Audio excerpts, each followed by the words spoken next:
It's time for My Favorite Husband, starring Lucille Ball. Hello, everybody.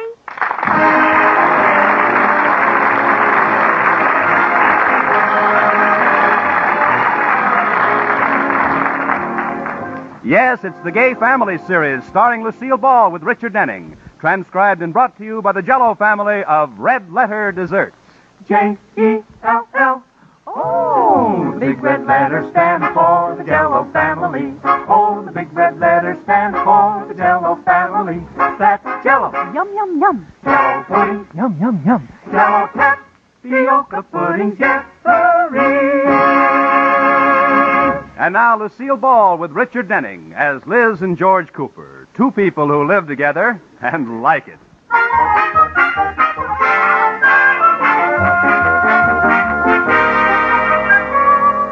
As we look in on the Coopers tonight, they're spending a quiet evening at home. George is lying on the couch smoking his pipe, and Liz is curled up in the easy chair watching him.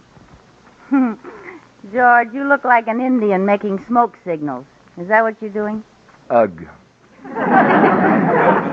Hey, send me a message in smoke signals. Ugh. Ooh, what you said. Sorry, it was a typographical error. Oh. I'll get it. Oh, George, it's the Atterbury. Liz girl, George boy. George boy, Liz girl. Hi, folks. We came by to see if you wanted to go to a movie. The Men is down at the corner. They is? That's the name of the picture. With Marlon Brando. Well, what are we waiting for? Well, I don't know. It's a double feature with Jane Russell. Well, what are we waiting for? Well, we better get started. Okay, I'll go put on some lipstick while you change, George. Change? Well, certainly. You can't go looking like that. Well, why not? I've only worn this T-shirt twice. George Cooper, do you mean to say you'd go to a movie in a T-shirt and those horrible old slacks? Well, Jane Russell isn't going to care. Of course, Marlon Brando might not like it. Don't you have any pride? Look at Mr. Atterbury. He's all dressed up. Say the word, boy, and I'll take my tie and shirt off. Rudolph. Well, I'm just trying to make George feel comfortable, Lotus Bud. You're not alone, Liz. We had the same scene before we left home. Rudolph wanted to wear dungarees, a sweatshirt, and sneakers. We're suffering the curse of the middle classes, George. How I'd love to be poor enough or rich enough to go around dressed like a bum. Oh, boy. As it is, a man can't be comfortable going to a neighborhood. Buster. Shut your big bazoo.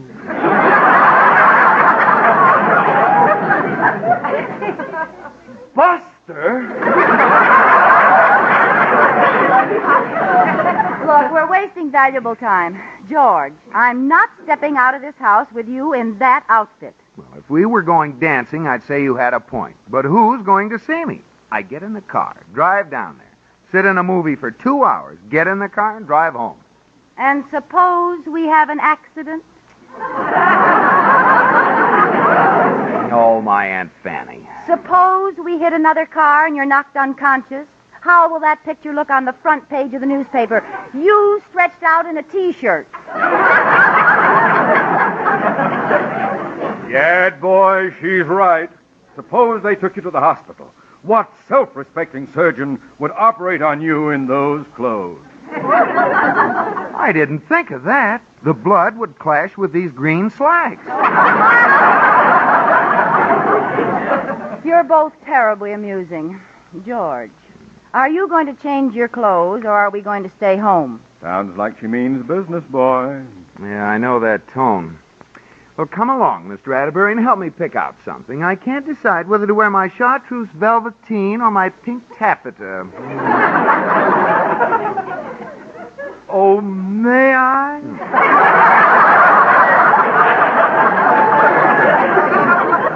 I just read Vogue, and I have some stunning ideas.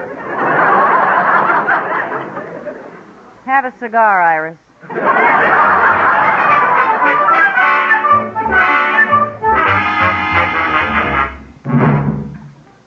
There. You think this tie and shirt will pass inspection? Oh, yes, yes. Liz would be proud to have you in an accident looking like that. Oh, I hate ties. Oh, me too. Once I had the bright idea of painting a dark stripe down my chest. Did you try it? Yep, Did it work? yep.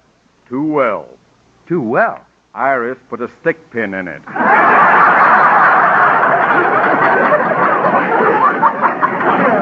Ouch. You know, before we were married, Iris loved my baggy tweeds and open shirts.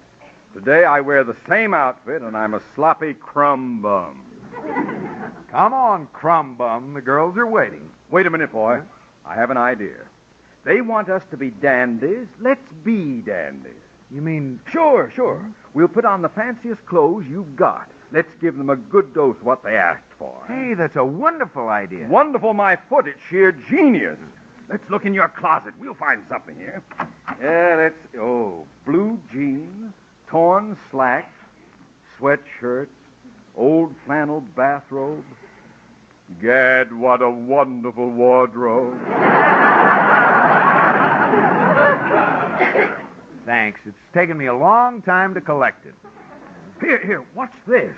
A tailcoat and striped trousers. Oh, yeah. I wore those to my cousin's wedding 6 years ago. Oh, these will be perfect for you. Put them on. Wear them? Sure, and I'll... Here. I'll wear a pair of your golf socks and stuff my trousers inside so they look like knee breeches. Take this lace doily off the nightstand and pin it at your throat. Yeah. And I'll tuck this silk hanky in my sleeve. I've got just the thing to top it off. Here, Liz's blue silk bed jacket. Oh, good. Oh, boy, these pants have shrunk since I last wore them.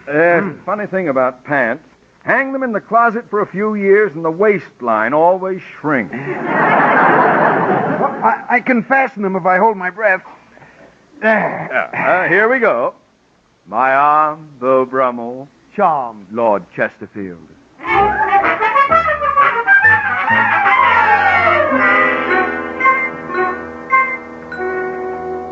What are they doing up there, Liz? How long does it take George to put on a shirt and a tie? I don't know. George, what are you doing up there?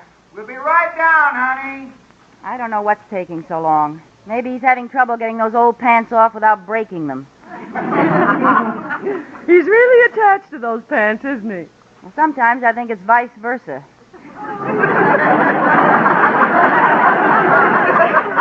You know, he doesn't just hang them in the closet. He stands them up in the corner. I know what you mean. And when he gets a hole in them, I don't mend it. I solder it.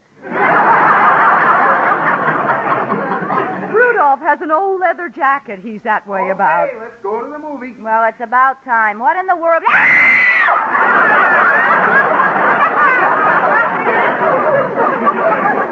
Oh, no! Rudolph, what do you think you're doing? George, be a lamb and see if my stocking seams are straight, will you? What matter, my lord? We're only going to a movie. But I might swoon in the lobby. And I'd hate to be carried to the powder room with a crooked stocking seam. Very funny, fellas. Ha ha. Rudolph, get out of that ridiculous outfit.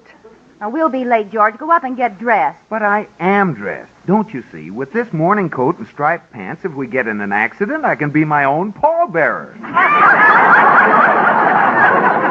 If you don't go change your clothes, you're going to need one. Now, go get dressed. Does anyone have any snuff? I haven't had a good pinch all day. I'll give you a good pinch. You lotus bird! Now, wait a minute. I'm confused. When I'm not dressed up, you don't like it, and when I am dressed up, you don't like it. Well, I'm not going with you dressed like that. Can I wear my T-shirt and slacks? Oh, all right. I'll take off my tie and go in my shirt sleeves. Go in your underwear, but hurry. Sit there while the men is showing. Come on, boy. Okay. Ooh, my pants. There'll be a small delay, Iris. One of the men is showing more than the other.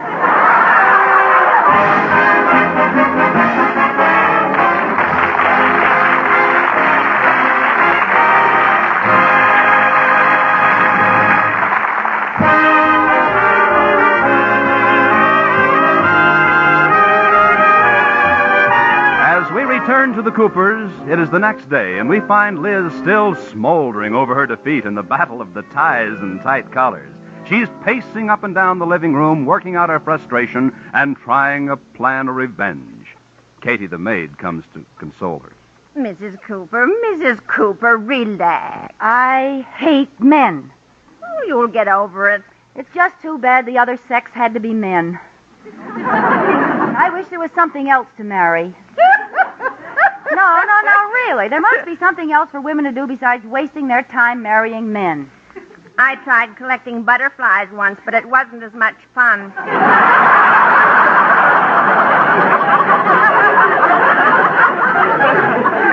Forget it, Mrs. Cooper. Men are like that. Well, my man isn't going to be.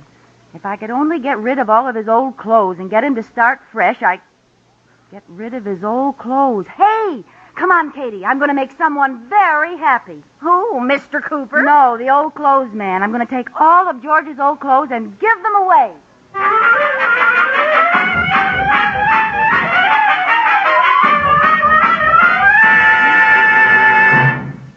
Oh, would you look at this wardrobe? Pretty gruesome. You know, maybe George got these from the old clothes man. Where'll we start? How about this corduroy jacket? Oh, that stale thing. You better shake it. There may be a bird's nest in the pocket. Yes, ma'am. I was right. Look, an egg. That's a golf ball. Oh. Well, here we go. Here, take this flannel bathrobe and this hunting shirt, this leather jacket with the elbows out. Look at this awful tweed suit. Ugh. I could use some dust rags. Here. Thanks. And take this pair of slacks and his rain hat. Not his rain hat. That's sacred. It's also holy. Look, Katie, it's just a case of who gets it first, me or the sanitation department. Well, I hope you've decided what you're going to tell Mr. Cooper. Oh, I'll think of something. Right now, I have only one thing to worry about. What's that? The old clothes man may refuse them.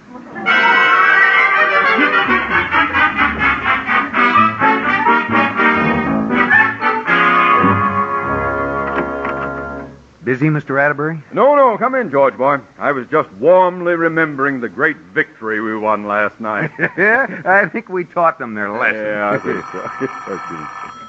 Hello. Is George Cooper there, please? Yes. He's right here. It's for you, George. Oh, thanks. Hello. Mr. Cooper, my name is Adam. I'm the local used clothing dealer. Yes? I thought you'd like to know I just got in a hot shipment of old clothes. Oh, look, you've got the wrong George Cooper. I'm the vice president of this bank. Yes, I know that. Well, then, why do you tell me about some old clothes? Because they're yours. Well, look, I don't care. Mine? Yes, sir, just left your house. Your wife was shoving clothes out the front door faster than I could pick them up. It looked like an explosion at the laundry. What a dirty trick. Liz sold all my old clothes to the Junkman. Gad, she's inhuman. I tell you what, Mr. Cooper, I'll bring them over to the bank if you like. Oh, would you? Well, I'll see that you make a profit on the deal. Oh, don't worry, I'll see to that. What do you mean? Well, collecting men's old clothes from their wives is a nice business, but I make my real money selling them back to the husband. Well, bring them over. I'll be waiting. Okay. Oh, say, before you hang up, will you switch me over to a Mr. Oh, no, wait a minute. Oh, Mr. Atterbury. Atterbury? Oh, God! We'll both be waiting. Now, hurry up over. Well, how do you like that? Mr. Atterbury, are you all right? Yes. I've got an idea, boy. What? Run down to Miller's department store and ask them to give you some suit boxes, new ones. Then we'll put our old clothes in the boxes, wrap them up, and when we get home tonight, we'll tell our wives we've got a whole new wardrobe.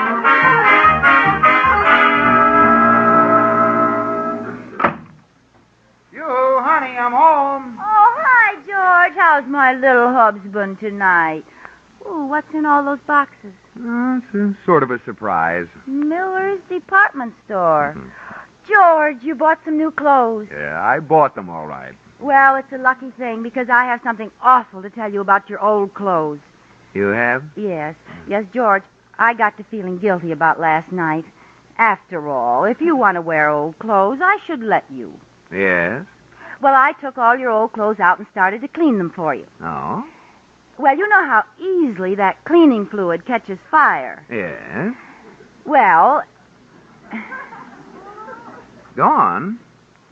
you believe me, don't you?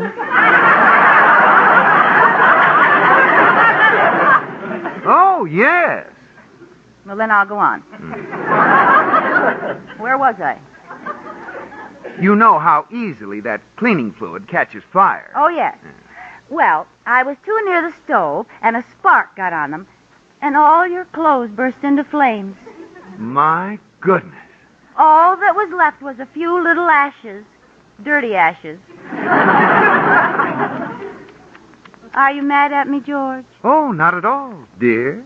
That's the kind of thing that would happen to anyone. Oh, you're wonderful, George. Here, let me show you what's in these boxes. Okay. There. Ooh. Well, what do you think? They sure did a good job of sewing those ashes back together. Liz, I bought these from a man today. Oh, well, what luck finding a set of clothes just like the ones that burned. Yes, wasn't it a break? Yeah, it's too bad we still don't have the others. We could dress alike, sort of mother and daughter bum suits. Liz, aren't you ashamed? Well, You've been acting like a child, haven't you? well, as long as you're being big about it, I guess I can, too. It was a dirty trick, and I was childish. Now, if you act that way, then I'll have to treat you according. Come here, Liz. What are you sitting down for? Over my knee. You wouldn't dare. Oh, wouldn't I? Come here. Oh, if you spank me, I'll tell Mommy. Oh, that doesn't work anymore, does it? No, it doesn't. Now, George, don't. Oh, this is going to hurt me more than it hurts you. Oh, George, don't. Ouch. Now, you stop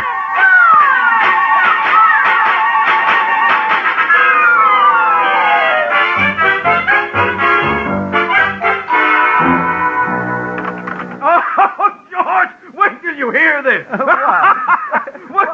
Wait till you hear this.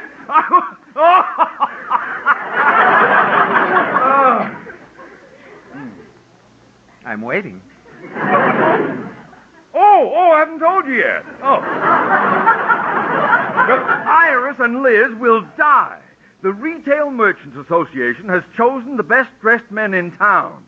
And who do you think came in 1, 2? Not Yes, those sloppy crumb bums, Atterbury and Cooper. Oh, it couldn't have come at a better time. What a coincidence. I wonder how they happened to choose us. Well, why do you think? Because of our tasteful wardrobe, our impeccable grooming, and the fact that I'm chairman of the choosing committee.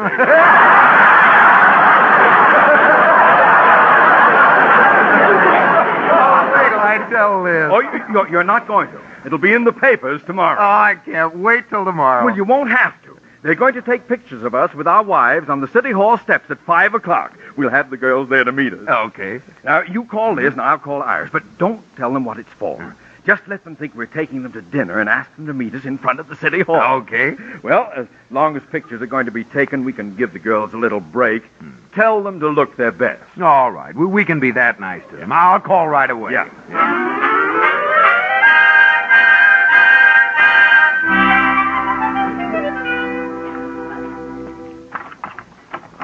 Come on in, Iris. All right. Oh, Mrs. Cooper, Yeah? I'm so glad you're home. You too, Mrs. Atterbury. What's the matter? Well, your husband's called and said to meet them for dinner. Oh? It's something that came up at the last minute, and they want you to meet them in front of the city hall, and they said to be sure and look your best. How do you like that, Iris? The eternal males. When we want them to look nice, they won't do it. But now that it's important to them, they say, be sure and look your best. Yes. Uh-huh. Yeah. So what? So, what are you going to wear to dinner? Well, my new green satin I bought today. What are you going to wear? George's blue jeans and a sweatshirt. Huh? Topped off with sneakers and his old rain hat. Oh, do you dare? Iris, this is our big chance to get even. Are we going to blow it? Oh, I'll run right home and get into one of Rudolph's khaki outfits. You don't need to. George's closet is a place where old clothes go to die. Now, you can wear his old fishing pants. They're just horrible. And his checkered cap and a sweater that's so old it has mending on the mending. Sounds very chic. Yeah. And I know just the thing to top it off. A hideous hand-painted tie. It's blue with an orange eagle flying over a purple tree. What a monstrosity. Wait till you see it. I already have. We gave it to him for Christmas.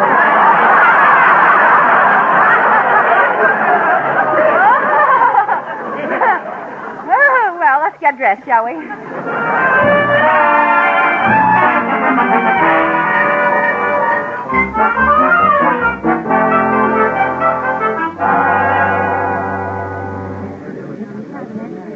Wonder what's keeping Liz and Iris. Oh, they're probably home primping. After all, we told them to look their best. You know what that means to a woman. Yeah. Well, I wish they'd get here. The photographers want to get a shot of us with our wives. Say, that's funny. Look over there, George. Where? Coming up the steps. 2 clowns. I didn't know there was a circus in town. They're not clowns, they're bums. Look at the rags they're wearing, that checkered golf cap. And did you ever see such a shapeless hat? Never. George! Rudolph! Oh, God! Iris, quick, boy, through the lobby and into the elevator. Oh, the elevators don't work this late. Don't quibble! Open the doors and jump down the shaft!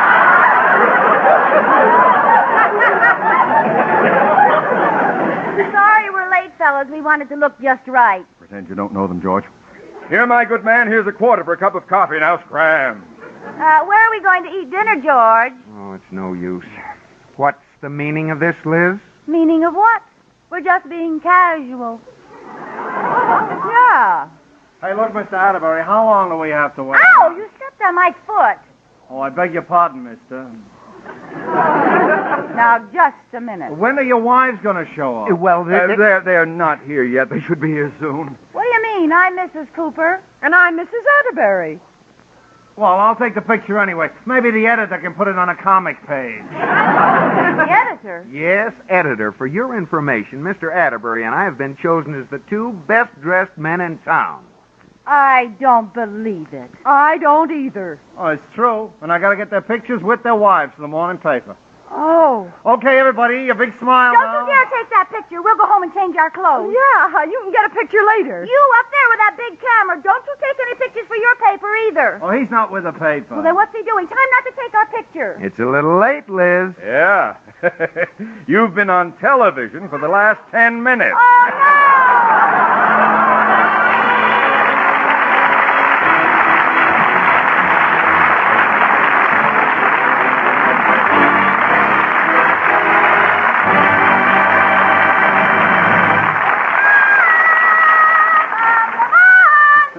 Yes, Lucille, what's on the docket for tonight? Tonight, Robert, to start the new season, I am a shy young country girl.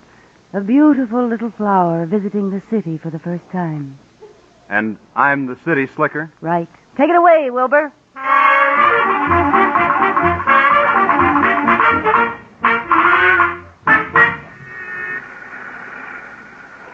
Well, hello, my beautiful little flower.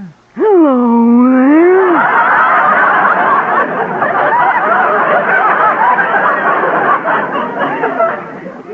Did you drop this handkerchief? Oh, no, you don't. My mother told me about fellers like you.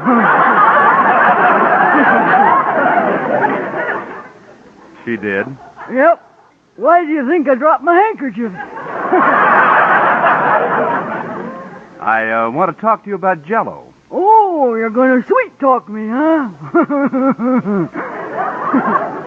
Jell-O comes in 6 delicious flavors. Strawberry, raspberry, cherry. Yep.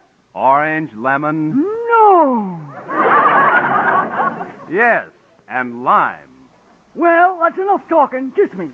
Now look, there'll be none of that until I finish talking about Jell-O. Oh, gonna play hard again, eh? Come here, you.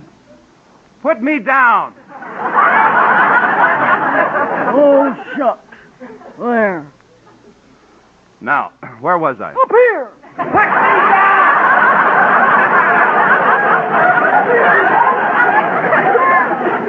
Well, you don't have to get in a tizzy about it. Want to wrestle?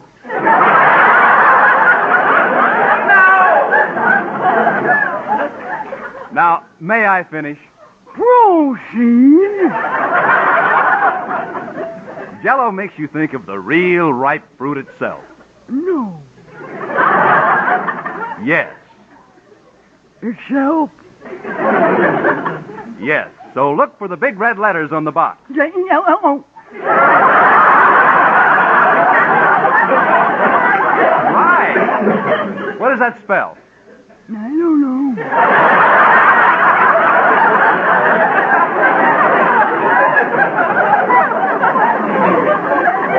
What do you mean you don't know? You knew the letters. Oh, yeah, I can spell, but I can't read. You see, I'm working with dog and cat now. Oh, you are? Yeah, but they're doing better than I am.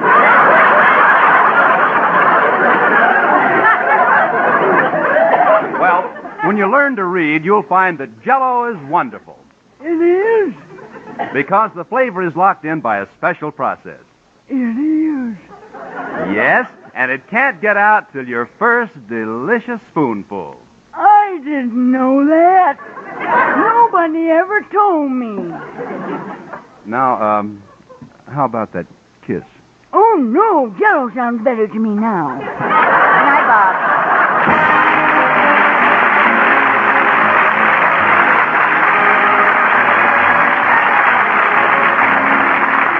You have been listening to My Favorite Husband, starring Lucille Ball with Richard Denning and based on characters created by Isabel Scott Rorick. Tonight's transcribed program was produced and directed by Jess Oppenheimer, who wrote the script with Madeline Pugh and Bob Carroll Jr. Original music was composed by Marlon Skiles and conducted by Wilbur Hatch. The part of Katie the maid was played by Ruth Parrott. Lucille Ball can be seen starring with Bob Hope in Paramount's picture Fancy Pants. Be sure to listen to Lucille Ball in My Favorite Husband again next week, presented by J-E-L-L. Oh, the big red letters stand for the Jell-O family. Oh, the big red letters stand for the Jell-O family. That's Jell-O. Yum, yum, yum. Jell-O pudding. Yum, yum, yum. Jell-O tapioca pudding. Yes, sirree. Bob Lamont speaking.